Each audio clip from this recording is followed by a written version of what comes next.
Le atua ua mātou iou luma I le nei tai au o lou sapati. I le ulufale mai o lau ekalesia mo tangata.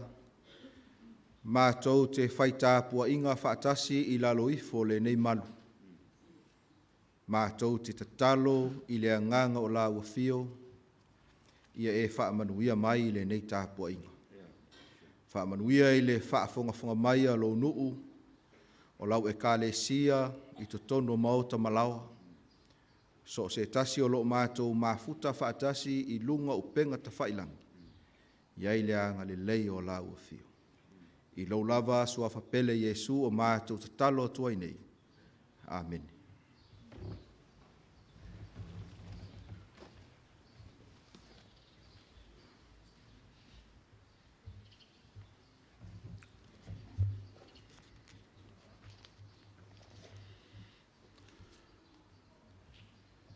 O le tuna atu le whaafelo inga le nu o le ainga pele o le tua le nei tai au te wala watu ma le whaaloalo Failautusi ne ia tu lai mai whonga ina o nisi o unga le tātou komitu mau.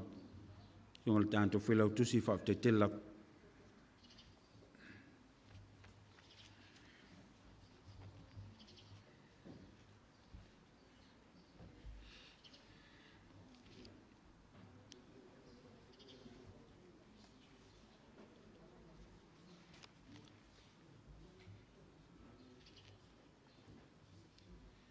Tātou Failautusi pe hawa pēlo o maua mai whaamul mole.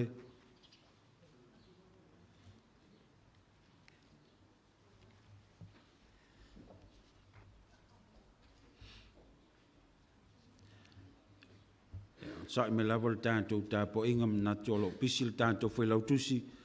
Ia o na lo ua ese fwone nesa pati. Tu sai ma le po kalame u whaatuna ina le malo mo tāpo inga. Whaafte te lava le Failautusi. Whamalulu atu tatu ekalesia, tā lofa. O le whaitaunga whaalua le nei o suafo I lātou e whiasiti atu mai tatu ekalesia I ekalesia Australia. O le suafa o whalepau au malanga whiasiti atu le ekalesia Newcastle, Samoa.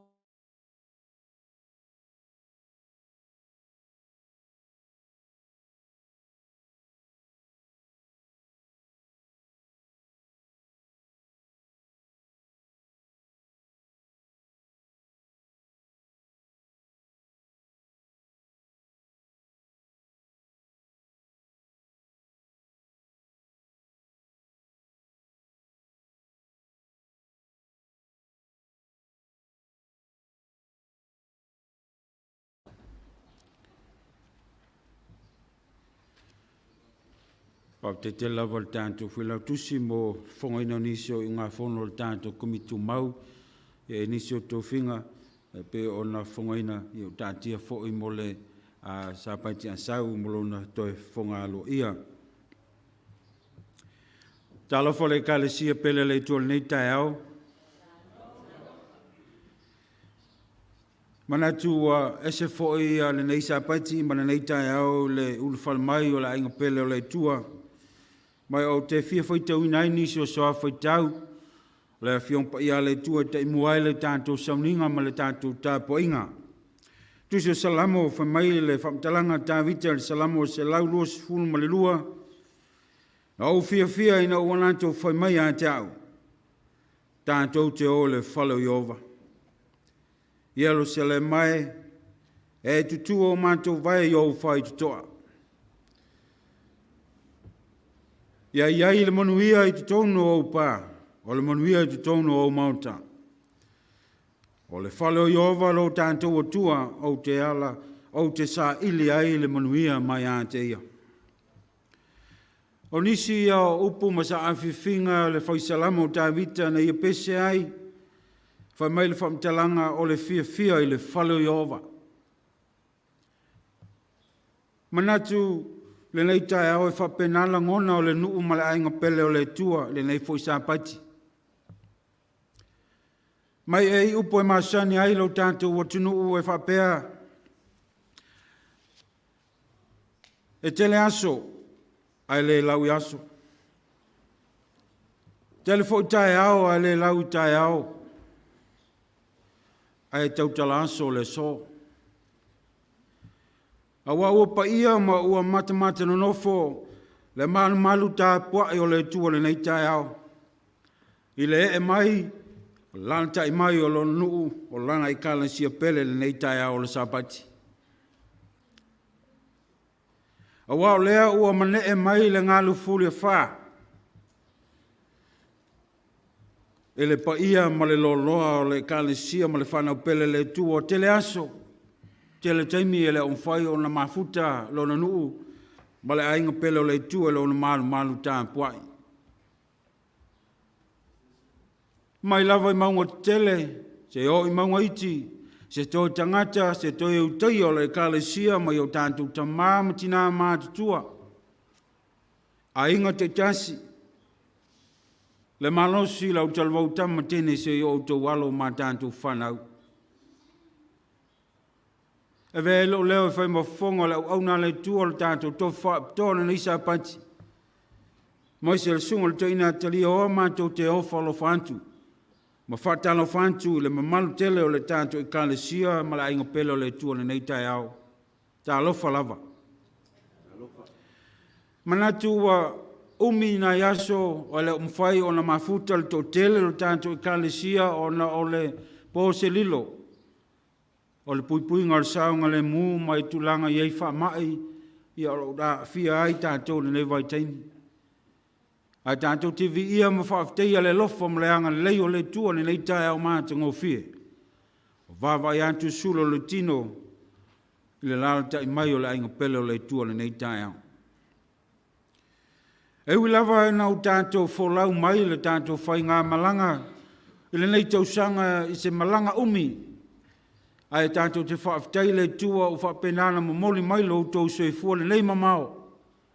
Ua tātou mafuta ai le sapati mua le toi masino le nei tausanga e lua afe e lua sumaltasi.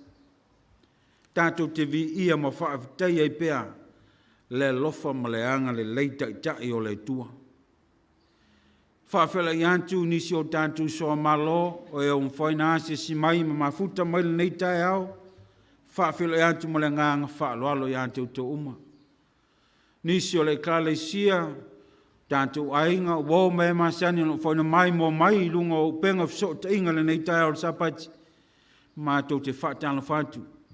Whaafelo antu ma le nganga whaaloalo le nei tai au. Tau lava nei a tātou no manu le whiau le nei sapati o la atolo lawina lana au na whai whiau. Ia vea o se whiau whaamalosi ti mai mo tātou.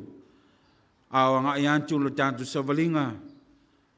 Si oi o le nei tausanga e lua afe, lua sumaltasi. A vea lau leo whai mau tō whonga whaafila i fol tātou tōwhil nei tai au, lana au na whai whiau, ia Pastor Henry, whamia le tue lau sunga Pastor nei tai au, vea ia se whiau Sauniga mtāpeneina molonu, e tue ti mai ma tāpena ai le tātou whai ngā malanga i aso do toi le nei tausanga. Mai se langa i antu le tausanga fau. Pamnia foi le tua le faltua mai tawatu lo tātou mafuta ma le faltua Teresa mai se folo no falo o folo fantu i antu le faltua mai se no falo nei tai o sapati. Sunga to ina atali o la amolio tātou malaonga mtar sanga nei lumo le tua le tātou Sauniga nei tai au tau lava nei ia whaafonga mai le tua. O le viinga o le tua ua Sauniga mfifilia le tātou tofil nei tai au tau se lau fit sumle valu. O le tātou tutu lai mau tātou vi el nei tai au. Tau se lau fit sumle valu le vi ingo le tua tala ni el tātou Sauniga.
le tātou whamaulalo e lumo le tua le tātou talo.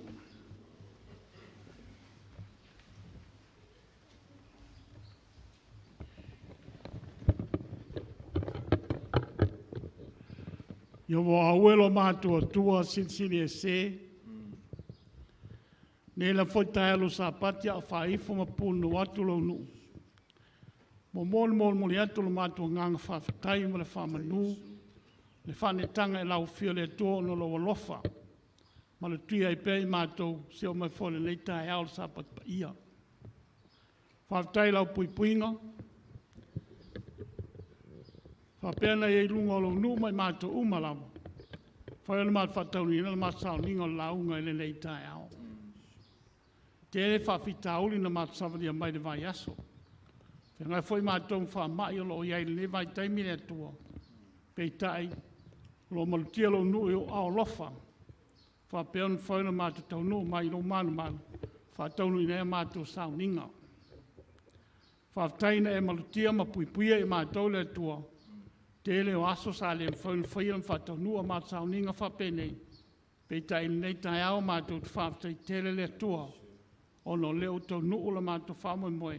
Ono mātou tāpo e atu e whatasi na loifo lo manu. Pe ono mātou tāpo e atu e nei tai ao. Mai vi ia ma whawtai e pēr lau fio le atua. Mātou te talo mo lau whamyanga. Ila mātou Sauniga ele nei tai ao. I le ngate e mātou e lato e lo mai mo mai. Whawhato lo malu le tua. Ia whapeo tōwhisia i mātou whamyanga mai ati oe. Whawtai fo mō lawa noa la whapeo na mātou whalongo whawhongai. Isi whiau whiwhiria mai lau o ona le nei tae ao. Mai mātou tuinatu ia i o aolen ie. Ia whapeo na iai o lau whamyanga. Vea e whiau la whongaina. O le whiau mai le whata lau whio. Ia ofi finangalo mau mātou loto te tota si umalawa. Whamnia lau kāle si ato umalawa mwhaila mātou ma futa ele nei tai ao. Whamnia e lato ele mwhaila whatasi mai. Oi folo iei mawhtianga o mai whawhitauli o leo langa. Ia e fso sani a te lato le tua whaman mole. Tāla foi ponisio ein whanonoanga. Ia whamaise whaloto tele lau fio. Ala mātou te talo nei tai ao. Whamal mole le tue e whamangalo i mātou. O i mātou lavo tangata ang salamas te o luma. Ia lofa whamangalo mai mātou. Mai e tadia le mātou tapo inga ele nei tai au. Tasi lau ona mo le whiau la whangaina mo i mātou. Te mai mātou whamangalo mātou se whamal mole Jesu. O mātou ole whantonga atu nei mea umalawa. E ala i lo lava soa pere Jesu. Amen.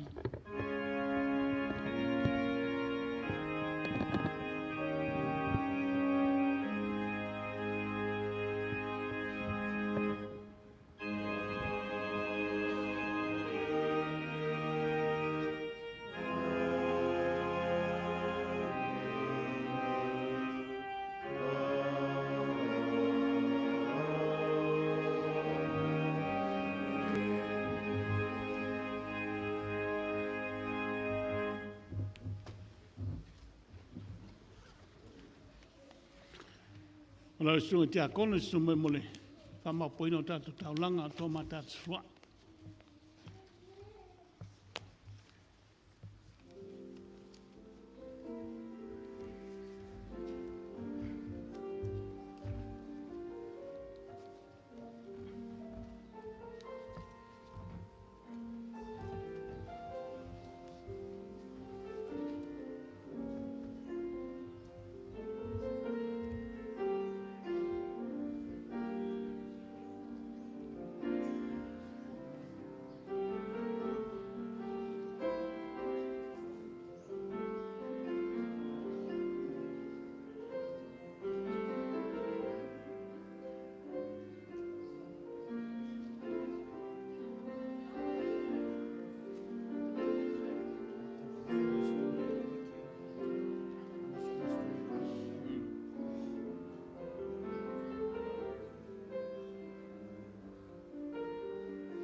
tātou tala mo tātou taulanga. No mātou te mai, mātou te whaapatai tele lava I whaamdianga la e fōina I mātou umale nā fōi vai aso. Dei whaamdianga o mātou whai taulanga tuai ato mā mātou fluai. Mai mātou tui nātui lau whio le tuani I whaonga ina tusa I lo lava whingalo. Whaamdia whenga taulanga lo nu mai mātou umalawa. Whaapatai tele lava Yesu. Amen.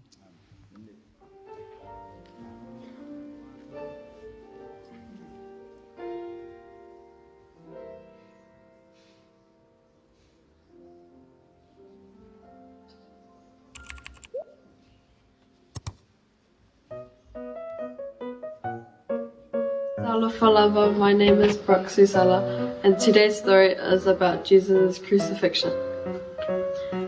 It was nearly time for the Passover feast, and a kind man had set aside a room for the disciples to prepare for it. That night, when they were eating, Jesus wrapped a towel around his waist, filled a basin with water, and then kneeling on the floor, began to wash and dry the disciples' feet like a servant.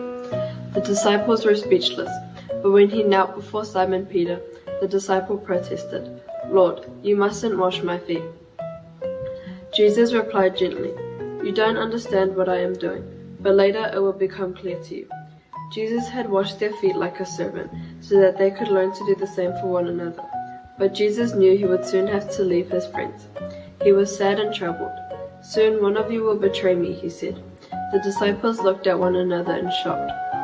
But when Judas left the room soon after, they didn't realize that he was the traitor, and would tell Jesus' enemies where to find him that same night, in exchange for 30 silver coins.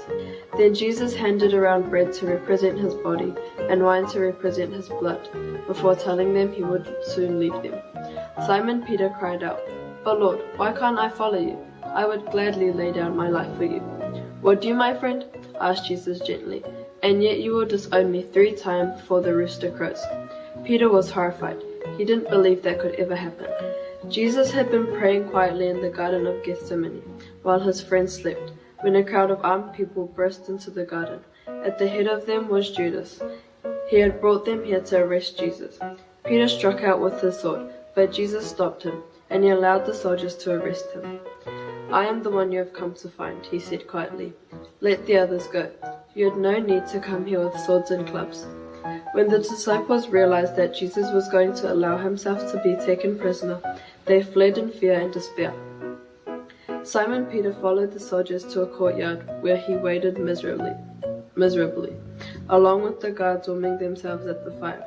One of the servants saw him and said, "Weren't you with Jesus?" "No, you've got the wrong man," Peter whispered, fearful of what might happen if the soldiers heard. The girl shrugged but said to one of the guards, "Don't you think he looks like one of Jesus' followers?" "I don't have anything to do with him," panicked Peter. "You must be one of them," said one of the guards. "I can tell from your accent you're from Galilee."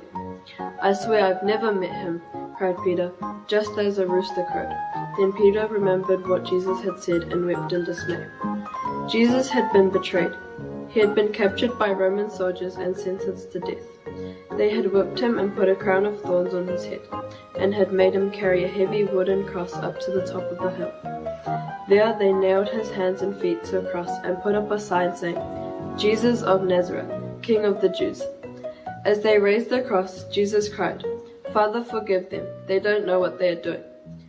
2 thieves were crucified beside him. The first sneered at him, but the other said, "Be quiet. We deserve our punishment, but this man has done nothing wrong."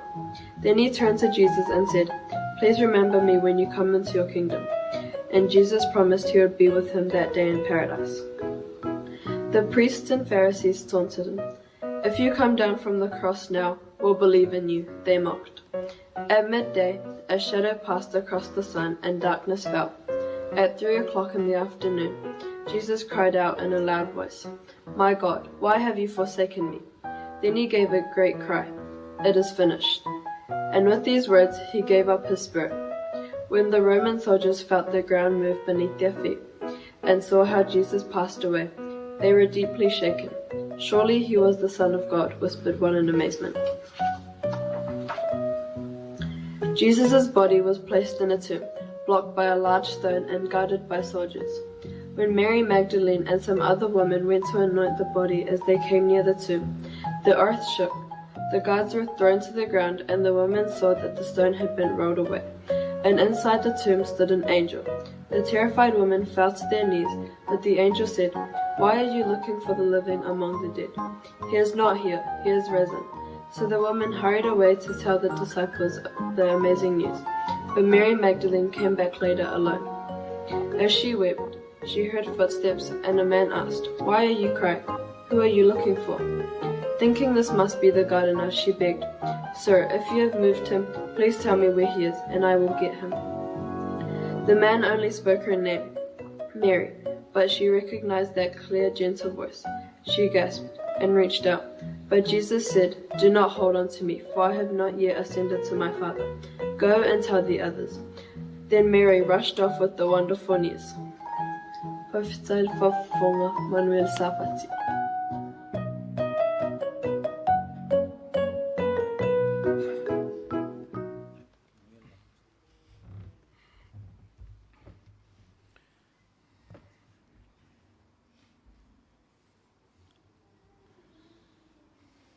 Moli atu le anganga whaaftai ma le whaamalo i le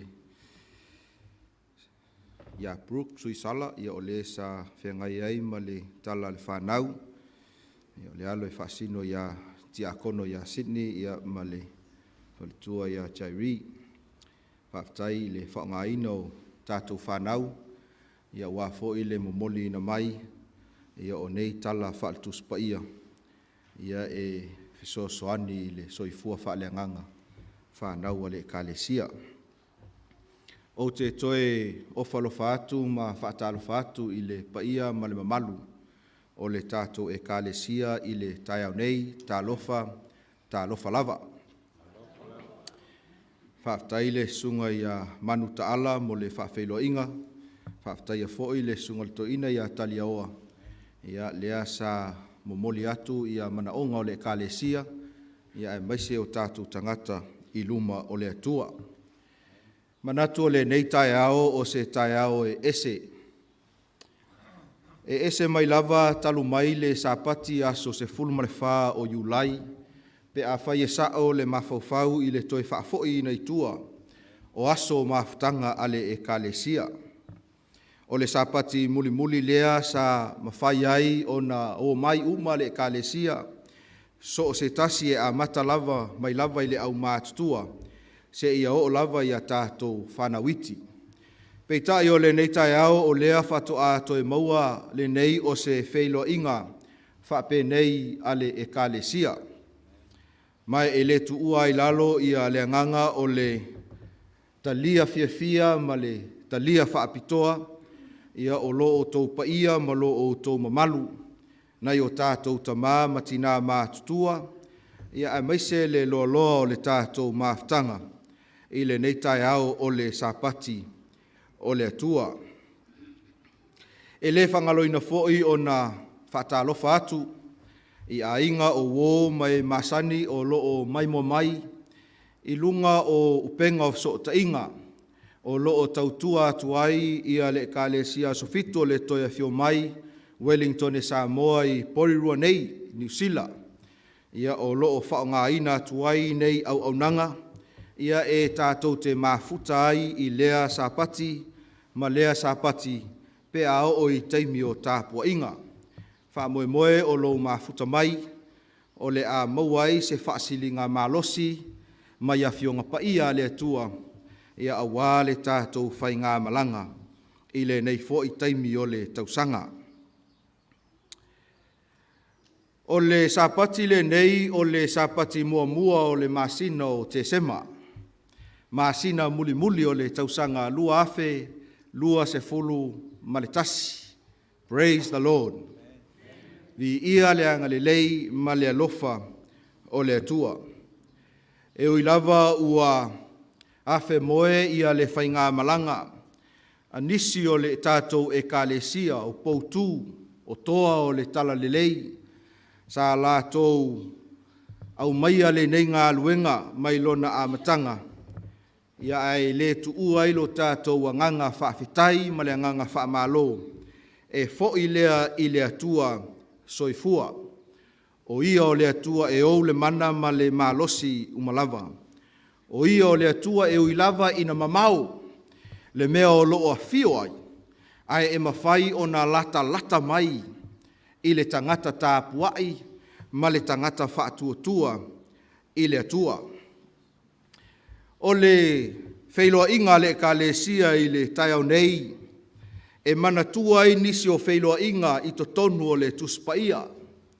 Ina ua whailoa i a kopo ma e sau, o le whaamatalanga a le tusi o kenese i lona mata upu e tolu se fulu ma le tolu, whai upu e wha, whai mai na mo e atu e sau, na ia fusi a Iakopo, whe asongi ma o la fitangisi.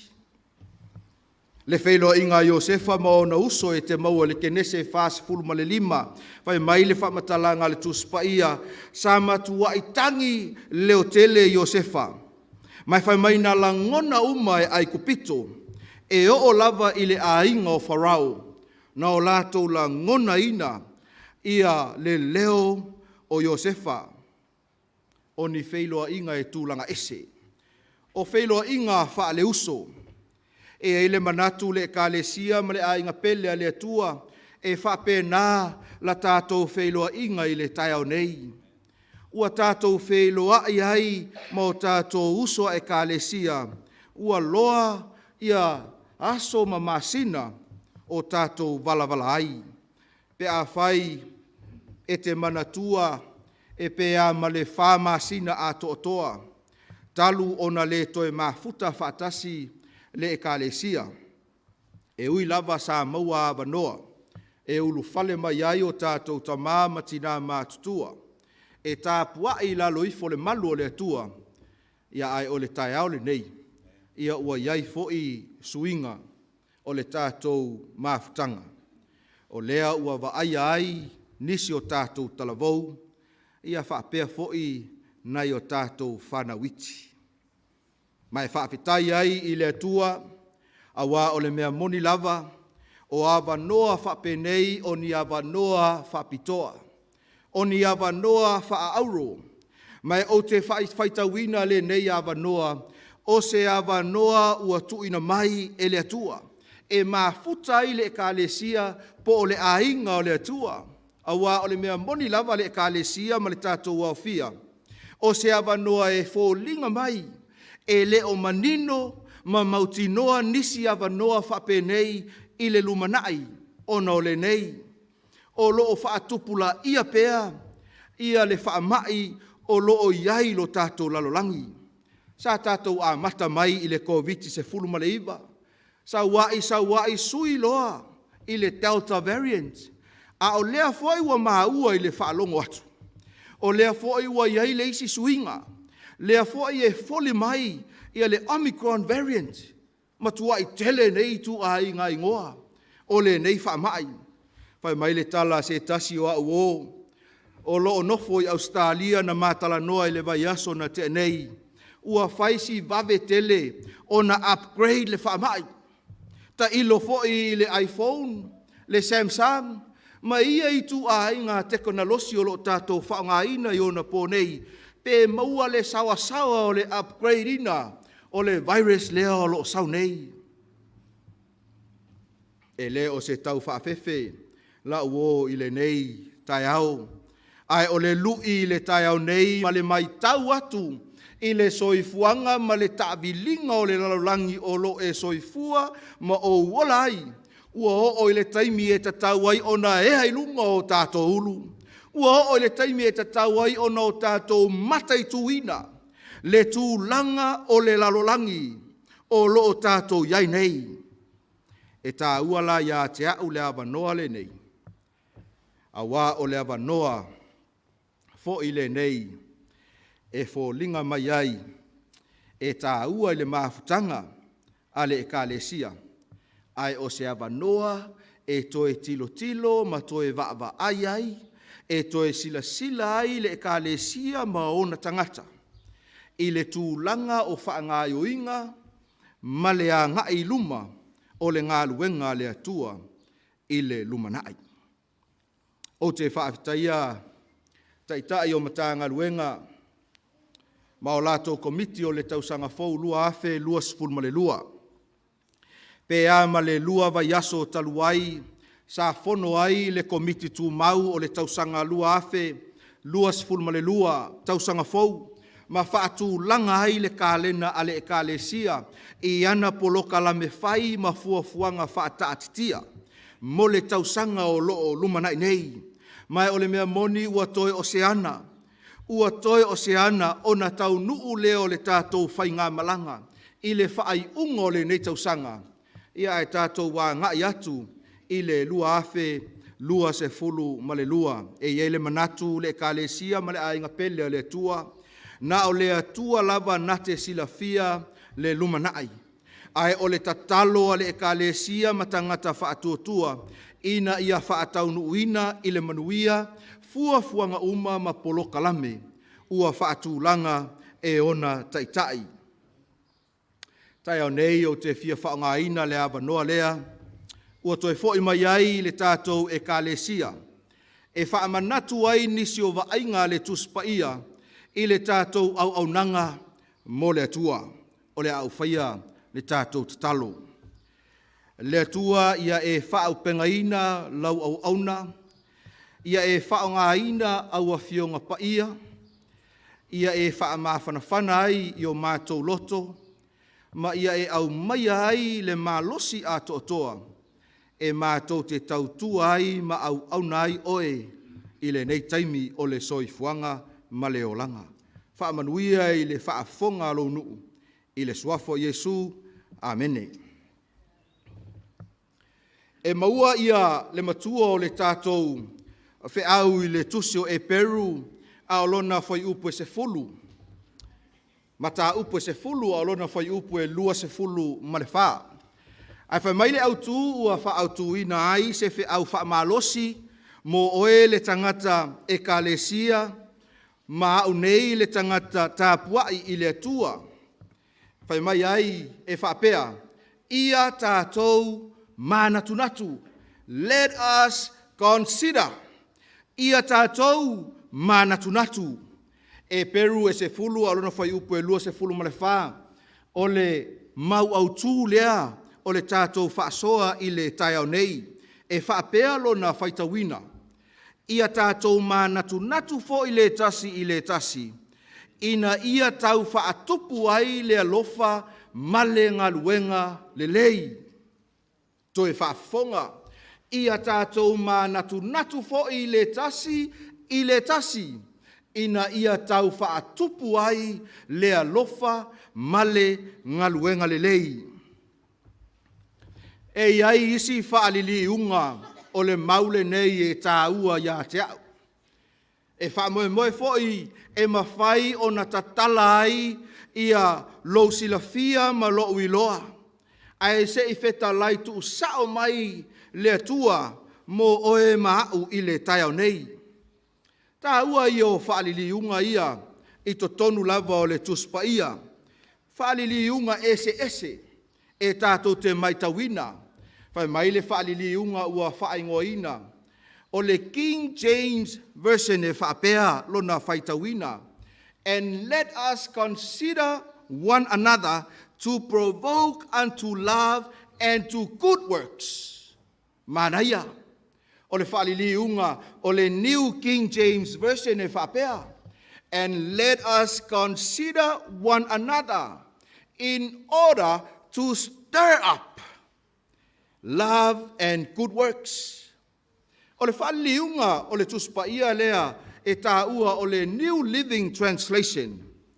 E ese ma le manaia ma le whaingofie ua simplify ai whaaliliunga o loo i lunga atu i lau sila ma lau waai. Whai mai le whaaliliunga lea. Let us think of ways to motivate one another to act of love and good works. Whaonga ino upu o loo i le tātou mau. Maua so taimi ona e sila lea iai. Upu o loo vase ina ma wha mata te tele atu i lau sila. Le upu o le provoke Lea fo ina la vea mai i le matua o le tātou le sona i le tai au nei. O le tau mawhai lea e whatupu ia se mea. Le upu lea o le stir up mai e tā ua pe a o ino tātou sila to to ai. A to ai ma le upu lea o le motivate. A tātou whaliliuina i se whasamoa e malama i so o se tangata. Whasamoa o loo maua i le tuspaia o le tau whatupu. Ai e iai fo i isi upu winga tutusa e pei o le whaoso, o le whatupu, o le whaaminoi, o le whaangaioi, o le unai malosi, ma le whaoso fia. Tai au le nei, le ekalesia, ma le tātou maftanga. Se i o tātou tilo, i le whaongaina o le New Living Translation, e pe soani lea ia te oe maau i le tātou whasoa i le tai au nei. Let us think of ways to motivate one another, to acts of love and good works. Whai mai le whamatalanga pea e nofo mai mawhauwhau i lona tāua. Se i o tātou mawhauwhau, se i o tātou mānatu i awala e unai ai. Isi tangata o le ekalesia, i le whaatinonga o le alofa mangaluenga le lei. E a ingo le atua i le tai au nei.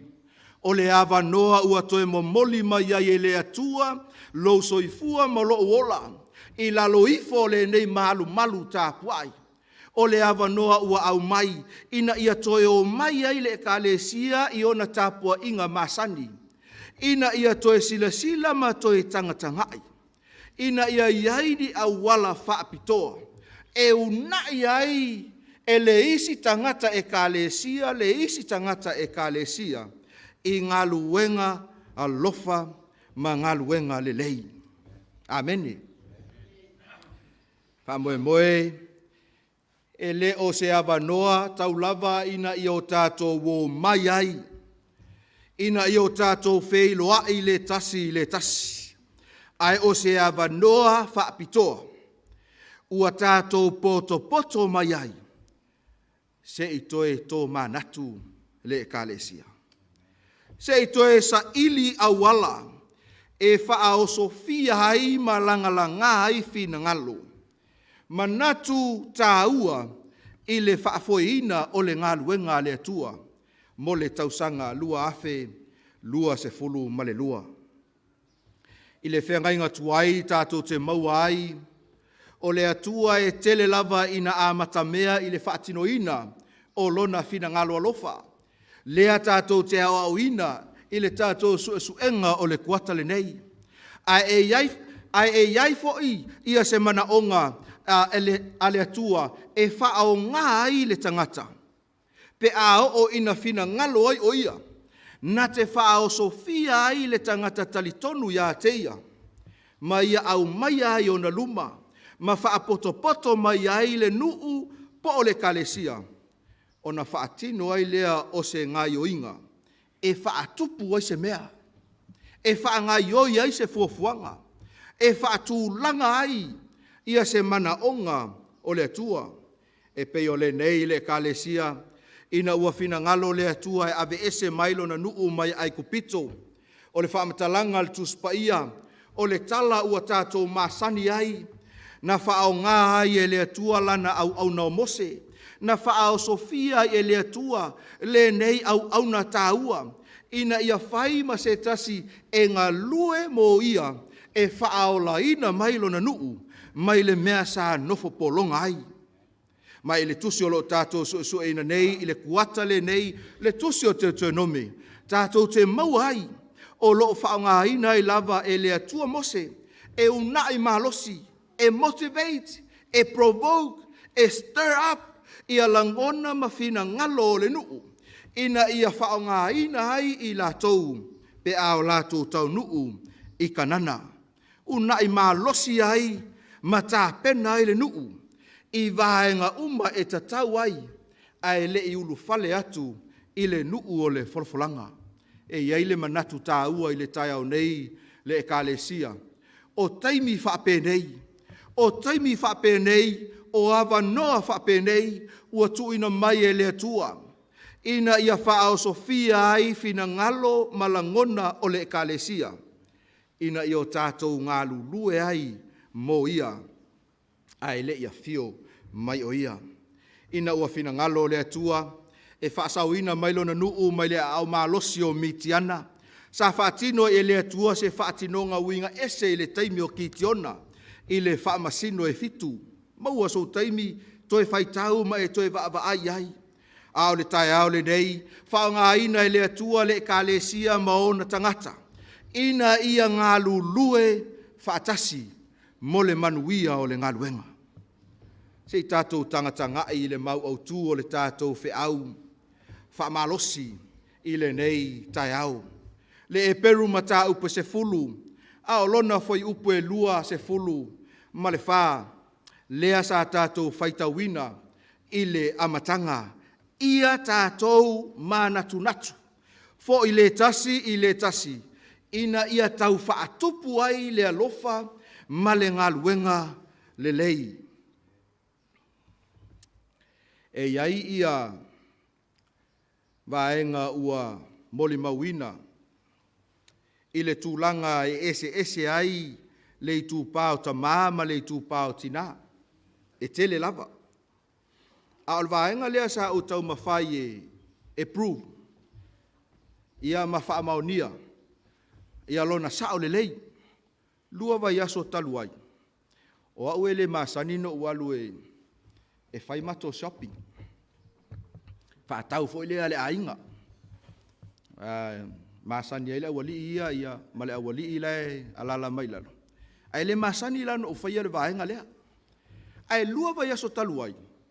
Na whai mai ai ia tina le ainga. E wha mole va ai le lisi lea o mea e whaatau mai. O no whaapea lo lea. O lo ua wanoa la lea.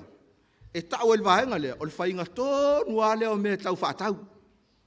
In out. Ia maa o loa masio o tali e whain maa whaatau ma le maa lisi. Ia nān tilo tol mea mnao mia, piki, tonu el toli, toso, piki, alu. E lei a toa se i tū la. Na maa whai ai whaatau te lelea. Ai a ola ina o ia le tū pāo tinae, whai tato whaatau. Ia wao lea e soisoi vaenga lea awai e whamaonia. E fia tinae o atu, tilo, ma vaai, ma whaitau. A umaloa, ona toi tuu loa lea e lea umaia. E iai ia loo atali i lea e malama le ngana saina. Na ola malon tinae, e whaatau i le whale o loa saina le i poirua. E whaalongo atu lea lilea, o le tala noa saina, tala noa wha saina. Na ata leo lea lilea, ai sau whailon tina. O la ngako mumu sainga ia oi. Whai atu e loa ma lo tua fine lea. Whai mai ea. O lai whai mai, o lewa e sau e loke ofu e lako e ku. E le se me whaataua. Ai o le tāua o le esenga lea, le kalesia ma le tātou au fia i le tai au nei. E iei lona vaenga tāua e au ili le lei, e au ili ma toe tilo ma toe vaai. I le tūlanga o se oloa po se mea tāua ai te le i whatawina. Tai au le nei e whapena ia le tūlanga leo le a tātou whaia i le nei tai au. O le a tātou tau mawhai, ina ia wā ili le lei, le e peru e se fulu a lona whai upu e lua se fulu ma le whā. Po le a se fina ngalo o le atua mo le e kalesia. O le a se fina ngalo o le atua mo oe mahau le tangata o loo mai moa mai. O le a se fina ngalo o le atua mo i tātou i le tai au le nei. Mua. E amata le whaamatalanga a le maulea i upu e whaapea, ia tātou mānatu natu. ia tātou mānatunatu. O le vaenga mua o le tātou wheau e whapea. Tātou mānatunatu. Se o tātou mawhauwhau. Let us consider. A e pesili mai a te au po le alo na winga tāua. O lona winga lo loto le kalesia. E fōlinga mai o lo whapea mai le tua ia te au. Ina ia o nofo i lalo ma o mawhauwhau le lei. Aua le topea. Aua le whaabavevavea, a ia e nofo le lei, ma e toe tō manatu, ma e toe vaava ai, to toa le lei, i se mea e manuia ai, le ngā luenga a le atua. Fia tātou i le mea leo le mea vavi. Ma voi lea o aluaku a sau, e le fia voi lea i se mea voi lea i umina whatali.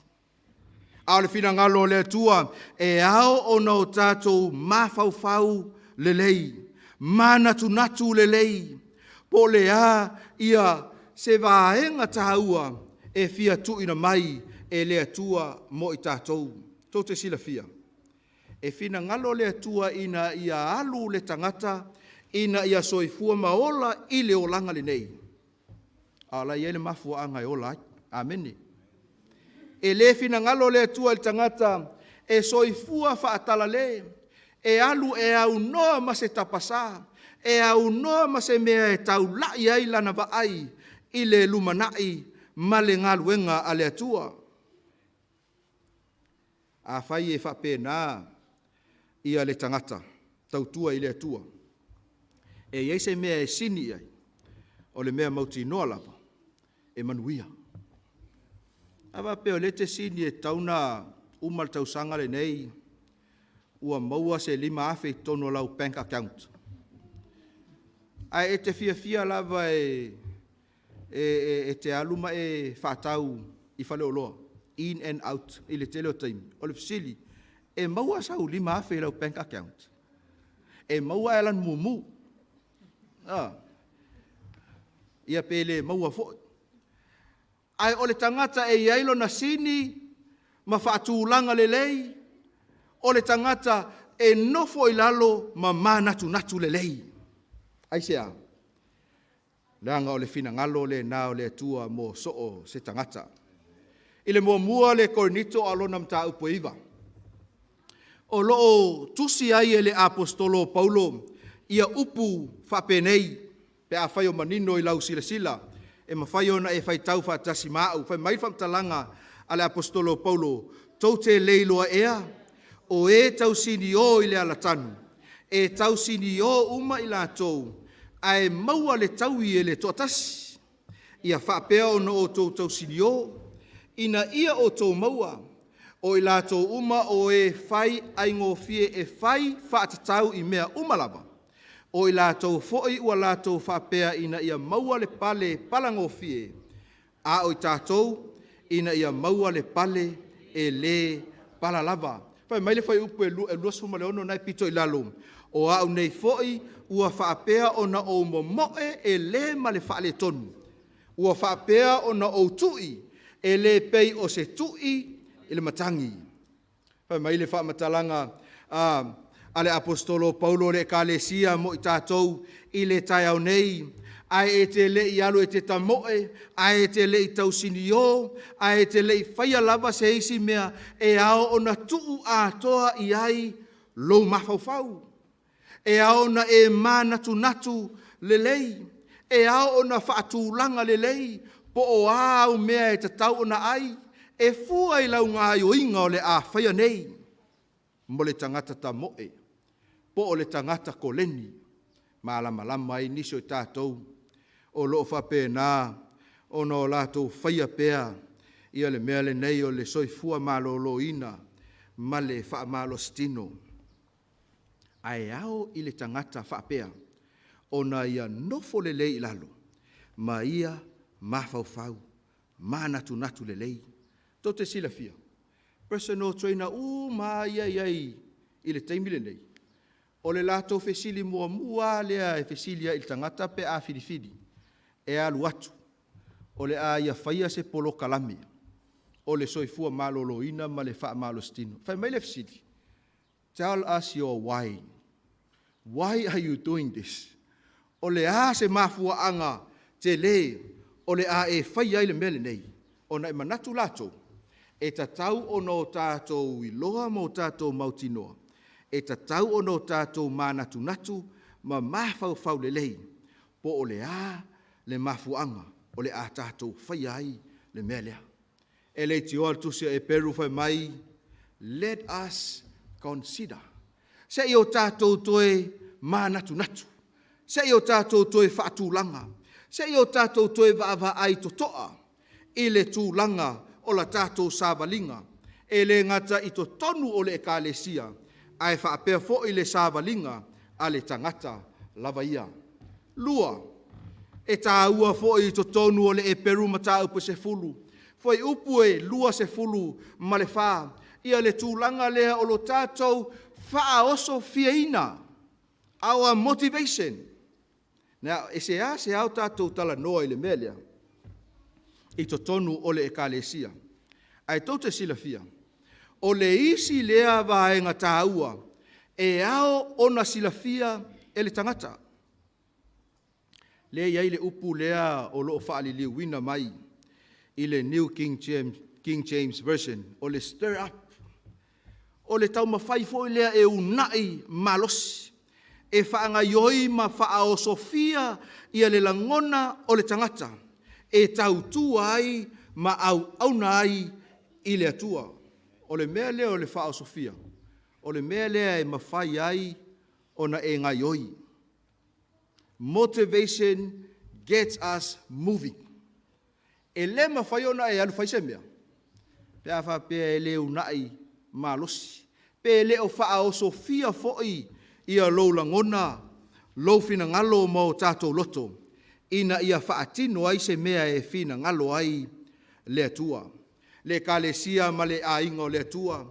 O le mea moni lava a o ino tātou manatu natu, lo loto, i mea e ao o no tātou whaia whaatasi e manuia. Ai a o ina e manatu e te whaia na o oe. E whainga tā lava o na tau nuu, i se tau nuunga manuia. O le ngā luenga e pei o na tā ua i le tele o taimi. O le ngā luenga e whai whaatasi, ai le whai to atasi. Amene. O le ngā luenga e whai whaatasi, ai le whai whaatasi. E ui lava o le manaonga o le tua, i mea o tapua inga, e whai atu mo ia, ai au o na una ia ma losi ai le tangata whaatuatua i le atua. A whai e te fia mata i le poloka lamelea, e tau o le family feud. O i e maua ia le langona lea e peo na au mai e le tusio e peru. O le whaamalosi lea o le isi tangata i le isi tangata. A o nei na whai mai fesilia a Steve Harvey i le poloka lamelea, e tau atu le tali. E ti ngā lava o na se tali a isi, a e te whaalongo atu tu al tapua inga le whai maia. Good answer. E ti ngā lava o na matua i se isidi, e le o iai lunga o le poloka lame, ma le taalonga o loo whaatinoina. A o lea iai lava le whaamalosi. Good answer. Ia e moifong, e matua i le aia mastali e sao. Mana o mia le ekalesia, ina i o tātou whesosoani le isi tangata ekalesia, i le isi tangata ekalesia. Mana o mia ina i o tātou apoapoai, ma o tātou whaamawhanawhana, whaatasi. Ina i o tātou ngā lulue whaatasi, e tau tua ai le atua ma lona lava whina ngalo. O le fesili, mo i tātou. O le a se taimi muli. Sa whape nao na e whaia ai. Ia se mea e vai ai lo uso a tangata. E te nofo lava oe ma e fesili fo lava o ia te oe. When was the last time? Na e whaia tu ai se tala ina ia tuu ai lalo le isi tangata. Le ai se whaamalosi ai na ona tuu lava I lalo. O le isi fesili e au na e fesili e lava oe ia te oe, fesili e fo ia ia te au. When was the last time I encouraged someone how they were serving the Lord? O ana fea se taimi muli muli, sa au whaapea tuai I se tasi, ma lo mo le tautua ma le au nanga, whaafetai I lau ngā luenga whaatino, vi ia le atua I mea ua e whaia. Ua e taimi whapena. E te leo taimi e se loa, mua whaitio a. Ia pe mua fo ia, tala noa e, mea le angai fia poko. Lea laua whai, lea laua whale tonu mea. Mana o mia e tātou, ia le whaatupu o le langona, ma motivate o tātou talavou, ma o tātou whanau, ina ia unai malosi, ia o tātou taitai o le atu lai mai, mo le ngā luenga o le lua afe, lua se fulu, ma le lua, ina ia mawhai ai o na manuia le ngā luenga a le atua. O le isfesili au no tātou fesili ai, o ai o le a e wha malosia, I le vai aso lea o le a tātou wa ngai atu nei ai, pe a umatu sapati. E iai se tasi o e iloa ma e mautinoa, o loo iai le mana onga ina ia wha malosia mo le ngā luenga a le atua. Wha moe le ka le sia, o lewa a mata ona e manatunatu ma e mafaufau. E iai sia o loo mana o mia le wha malosi. O loo mana o mia le unai.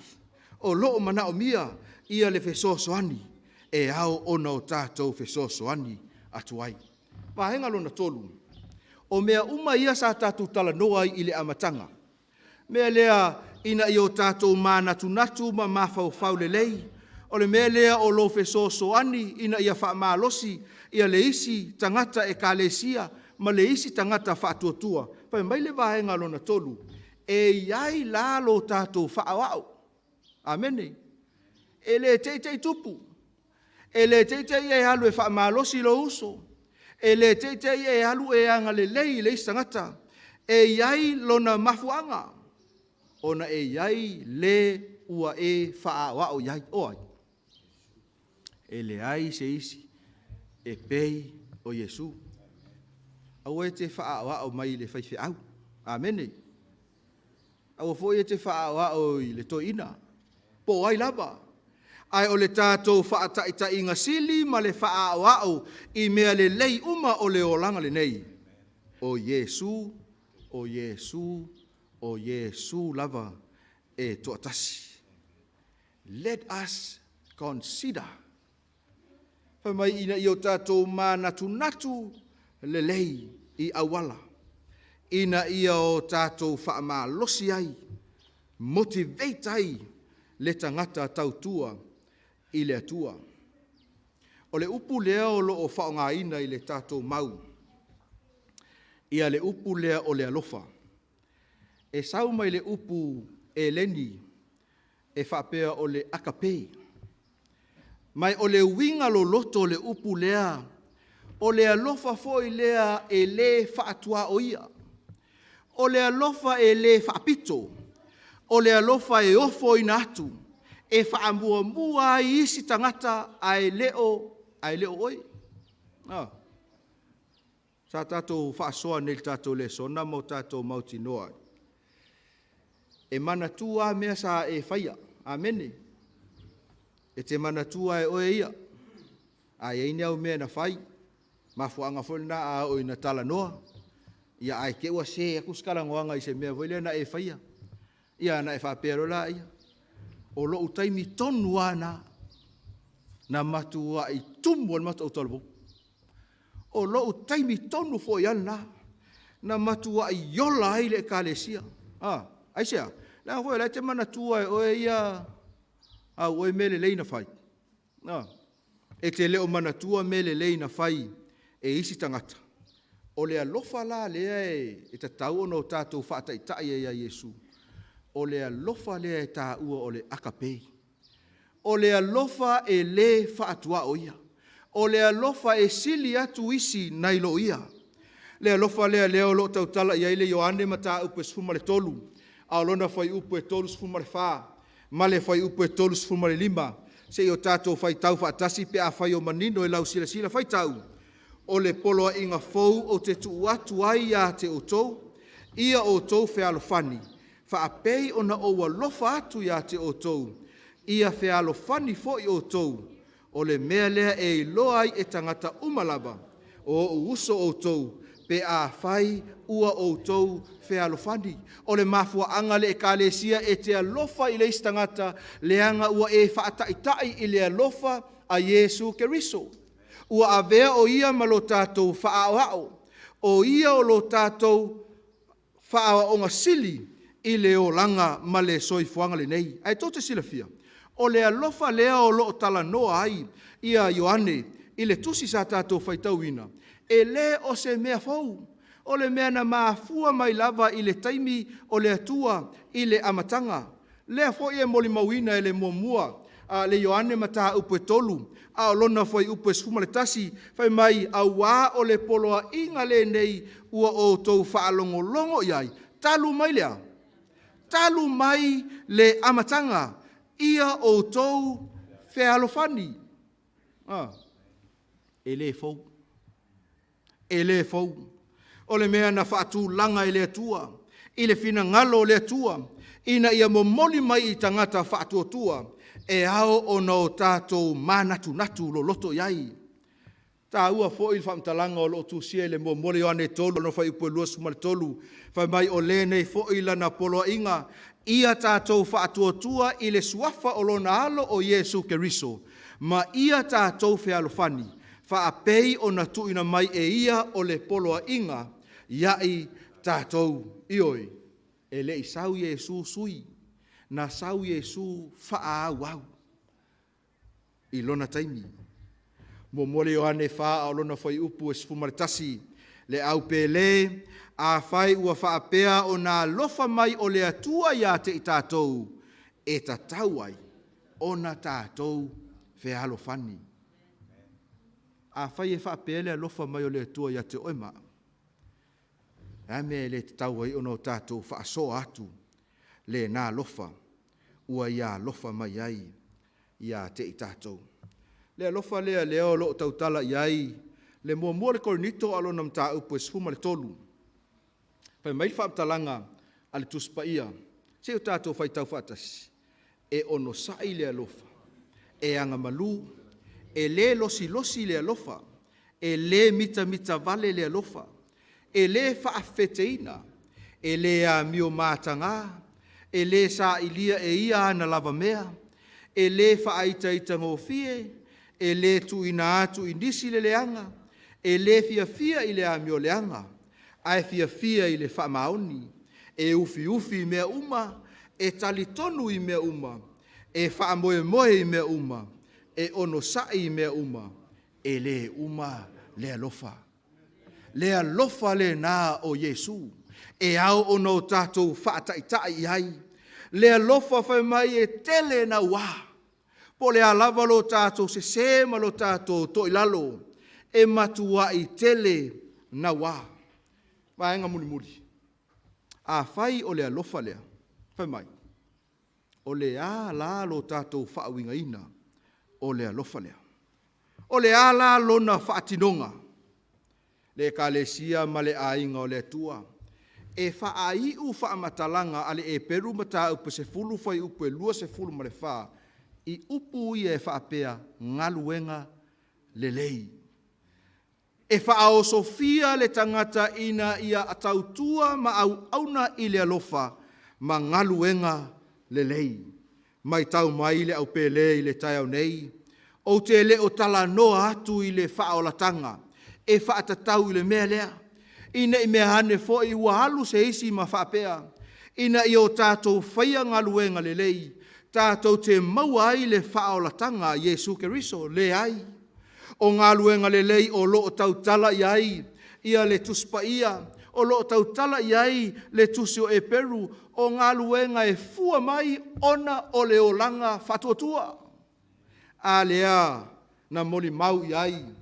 Ia le tusi O Ugapo a lona mata upe lua fai upe sfuma le valu.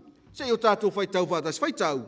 Ai fai mai se tasi o ia te oe le whātua o ia te au fo'i ngā luenga. Ia i nā whaali maia ia te au lo whātua ia ngā luenga. O te whaali fo'i ia te oe lo whātua i au ngā luenga. Tāua. Mea ia sa tātou mānatu natu ai i le amatanga. Mea ia ua whaao sofia i e lea tua lo fina ngalo mo tātou loto. Ina i o tātou whaamalosi atuai i isi o tātou uso a tangata. E ao ona o lātou wālo lofa atu, ma o lātou whaatinoina ngā luenga a lea tua. E feso e lua lona whai upe sfulu, a wā o lana lava ngā luenga i tātou. Na whaia i tātou ia ke riso Yesu, ina ia whaia ngā luenga lelei. Na saunia ana mua e lea tua, ina ia tātou sā vavali ai. E oa ia Yesu le kalesia ma le ainga o lea tua. Ai mai se wō mai lātou o loo mai mo mai i le nei tai au.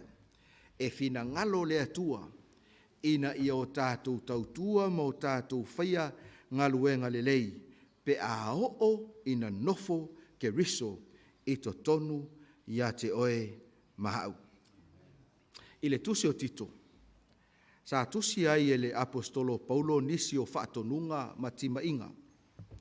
I lona atali i whaaleanganga o tito, i le awala e tai mai ai tangata. Tangata ua mawhatia, tangata o loo pangatia, tangata o loo whinau ma whaafitauli o leolanga. Ai tau mawhai e tatai lava ina ia o mai i le upumoni a le atua.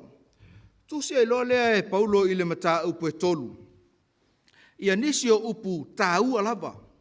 Ina ia tau mawhai ai e whaasanga tonu ia le tangata malana au aunanga. I le whaia lea o ngā luenga le lei. Ai whai mai ia upu i olo o tusia i le tito mata upu a e lua o te fia whaitauina. Fai upo e sfuma le lua e o fai upo e sfuma le tasi. Fai upo e sfuma le tasi e o fai upo e sfuma le lua. Seo tātou fai tau vats, fai tau.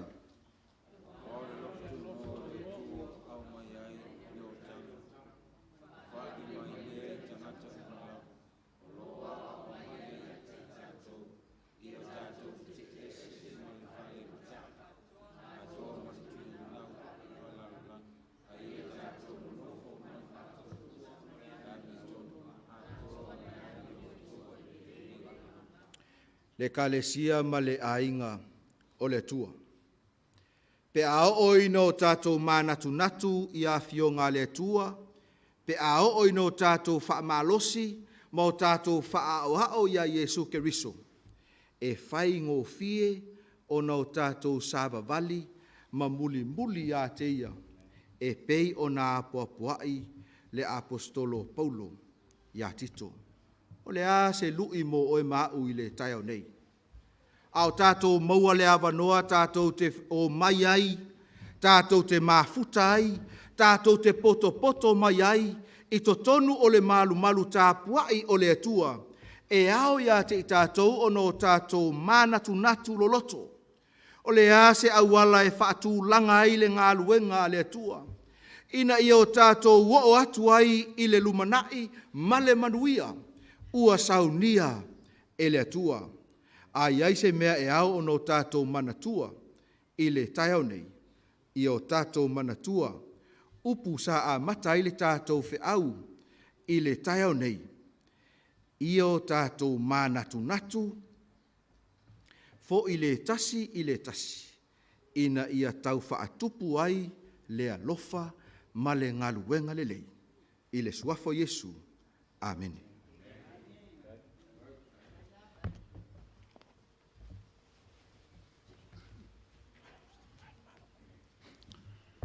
Tātou te via le tua ni foi tāo no le whiau o whonga ni mai lana o ona. Ia e whaptei foi lau ona no le whiau tāo o whitwhia. Mō lau whaafonga mai tātou o la tātou lai whai uina le tāu Sauniga le pese o e rongon ie.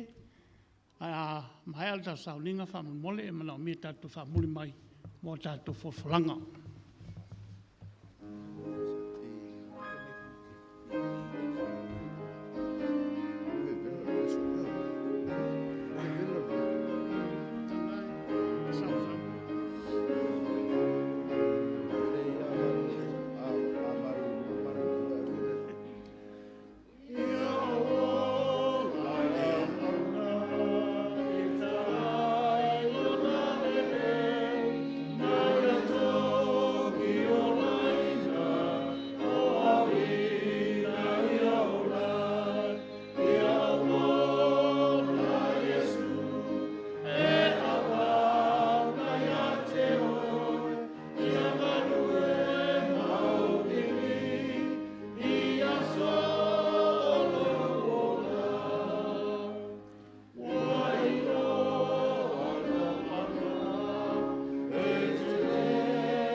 Le atua o le whanaunaunga leo mātou tangata i le tai au nei. Ia avea lava lo walo pele o Yesu Keriso o le wha o lea i lo lātou soifua ma lo mātou wola. Ina iau mātou whaia ai ngā luenga o le alofa ma ngā luenga le lei. E le ngata i to tonu o lau e kālesia, ia e whape foi so o se tasi o loo mana o mia lau a fio. Whaamanuia i le foi atu o lau ainga e kālesia ma lo nuu i maota malawa. Anga le lei foi lau a fio ia i lātou uma sa mātou mafuta i lunga o upenga o fesota inga. Ia tu maua tu pea lava lou lava vi inga. Nei se ia o i le whaavavau lava. Amen.